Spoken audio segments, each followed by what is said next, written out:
আৰক্ষীৰ অভিযান মহকুমা আৰক্ষী বিষয়াৰ নেতৃত্বত কমলপুৰ আৰক্ষীয়ে অভিযান চলাই ধাবাসমূহত অভিযান কালত কমলপুৰ আৰক্ষীয়ে পুথিমাৰীস্থিত জয়গুৰু নামৰ ধাবাত অসংযত অৱস্থাত দুগৰাকী যুৱতী আৰু যুৱকক আটক কৰিবলৈ সক্ষম হয় লগতে ধাবাখনৰ স্বত্বাধিকাৰী জয়ন্ত কলিতাকো আটক কৰে দীৰ্ঘদিনৰ পৰা এনে অনৈতিক কাৰ্য চলি থকাৰ ফলত সামাজিক পৰিৱেশ বিনষ্ট হোৱাৰ অভিযোগ উত্থাপন হৈ আহিছিল এইদৰে আৰক্ষীৰ অভিযান নিতৌ চলাই যাব বুলি উল্লেখ কৰে কমলপুৰ আৰক্ষী থানাৰ ভাৰপ্ৰাপ্ত বিষয়াগৰাকীয়ে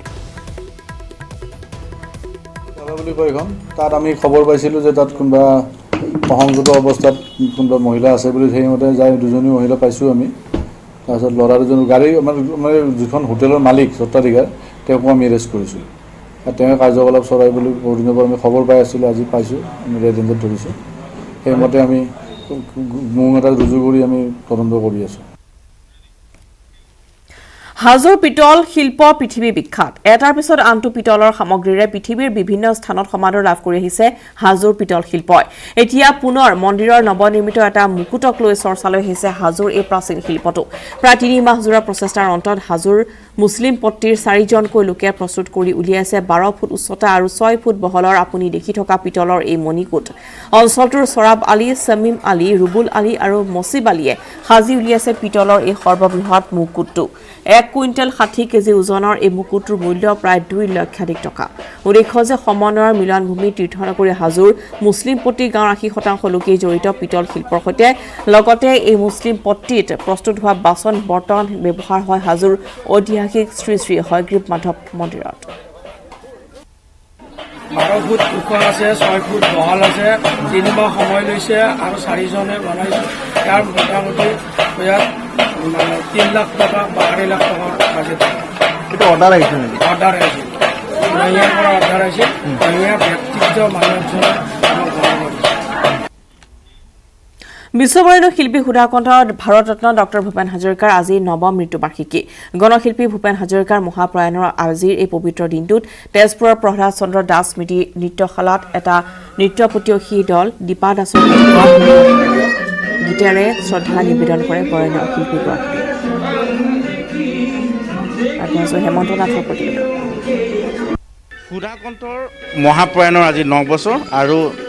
গণশিল্পী এইগৰাকী মহান শিল্পীৰ নৱম মৃত্যু বাৰ্ষিকী উপলক্ষে তেজপুৰৰ প্ৰহ্লাদ চন্দ্ৰ দাস স্মৃতি নৃত্যশালাত এনেদৰে নৃত্যশিল্পীসকলে নৃত্য আগবঢ়োৱা পৰিলক্ষিত হৈছে ধাৰাসাৰ বৃষ্টিৰ প্লাৱননে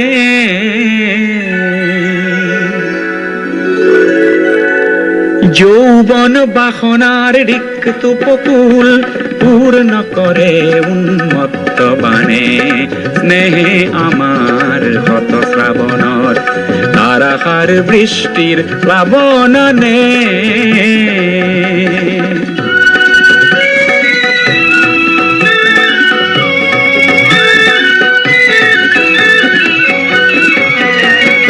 নিৰ্জন স্তব্ধ তিমিৰৰ পাৰ ভাঙি উচ্ছল জীৱনৰ জোৱাৰানে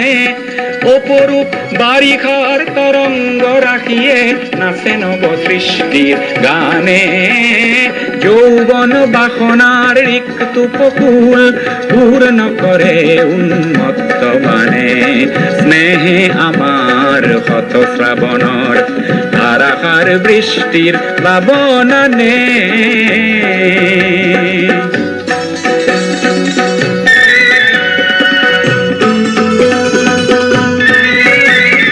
বিদ্যুৎ ক্ষিপ্ৰ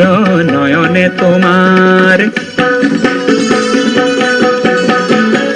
বিদ্যুৎ ক্ষিপ্ৰ নয়নে তোমাৰ মৌন ভাষাৰ উন্মাদনা খানে নিশ্বাসে মোৰ আশাৰ আশ্বাসত তৃপ্তিৰ পৰিধি নেমানে তৃপ্তিৰ পৰিধি নেমানে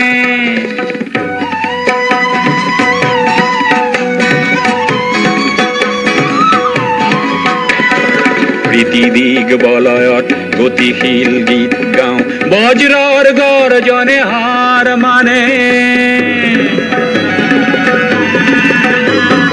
বৃষ্টি বৃষ্টির তৃষ্ণায় মৌসুমি খেদি যায় আমার দৃষ্টিও লক্ষ্য জানে বৃষ্টির তৃষ্ণায় মৌসুমি খেদি যায় আমার দৃষ্টিও লক্ষ্য জানে যৌবন বাসনার রিক্ত উপকূল পূর্ণ করে উন্মত্ত বানে স্নেহে আমার হত শ্রাবণর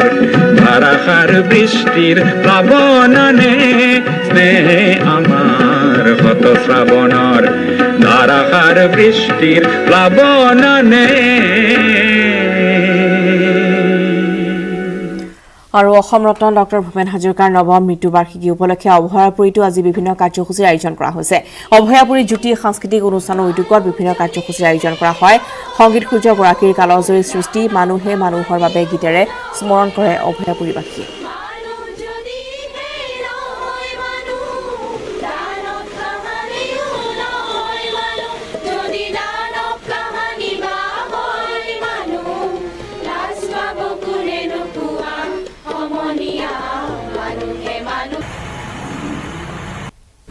আজি আমি জ্যোতি সাংস্কৃতিক অনুষ্ঠানে ডক্টৰ ভূপেন হাজৰিকাদেৱৰ মৃত্যুবাৰ্ষিকী পালন কৰিব লৈছোঁ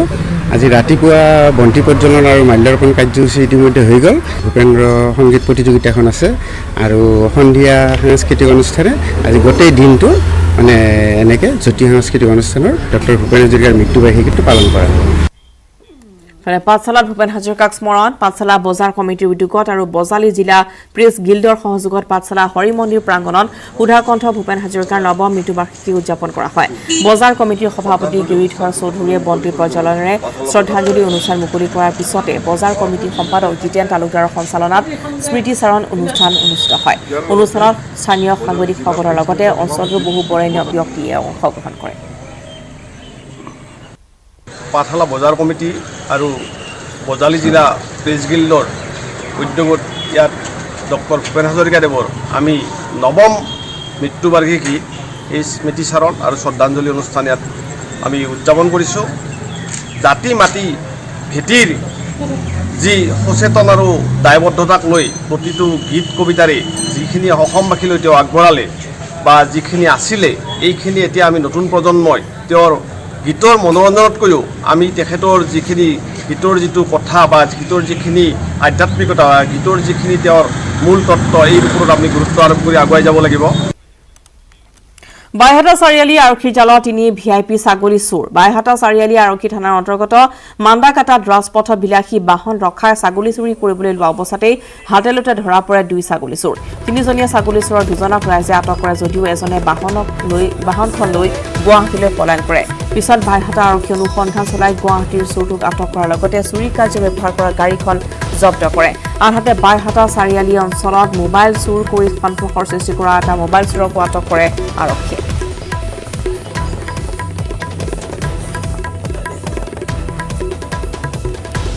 বাইহাটাত এনেদৰে ছাগলী চোৰ গ্ৰেপ্তাৰ কৰা হৈছে তিনি ভিআইপি ছাগলী চোৰ আৰক্ষীৰ জালত পৰিছে ইতিমধ্যে মান্দাকাটাত ৰাজপথত বিলাসী বাহন ৰখাই ছাগলী চুৰি কৰিবলৈ লোৱা অৱস্থাতেই স্থানীয় ৰাইজে হাতেলতে ধৰা পেলাই এই তিনিটাকৈ ছাগলী চোৰক আৰু ইতিমধ্যে বাহনখন লৈ গুৱাহাটীলৈ পলায়ন কৰে এজনে পৰৱৰ্তী সময়ত বাইহাটা আৰক্ষী অনুসন্ধান চলাই গুৱাহাটীৰ চোৰটোক আটক কৰিছে লগতে এই চুৰি কাৰ্য ব্যৱহাৰ হোৱা এখন গাড়ীও ইতিমধ্যে জব্দ কৰিবলৈ সক্ষম হয় দুজন ব্যক্তিক আমি মান্দাকাটা বাগান এলেকাত কৰায়ত্ব কৰিবলৈ সক্ষম হওঁ তেওঁলোকে ছাগলী চুৰ কৰিছিলে আৰু তেওঁলোকৰ সহযোগী এজনে ছাগলী চোৰত ব্যৱহাৰ কৰা হুণ্ডাই এক্সন গাড়ীখন লৈ তেওঁ গুৱাহাটীলৈ পলায়ন কৰিছিলে পিছৰ পৰ্যায়ত আমি অনুসন্ধান কৰি তেখেতক গুৱাহাটীৰ পৰা কৰায়ত্ব কৰোঁ আৰু চুৰি কাৰ্যত ব্যৱহৃত গাড়ীখন জব্দ কৰিবলৈ সক্ষম হওঁ তদুপৰি মোবাইল স্নেটচাৰ এজনক আমি তেখেতৰ নাম সময় হৈছে দুপৰ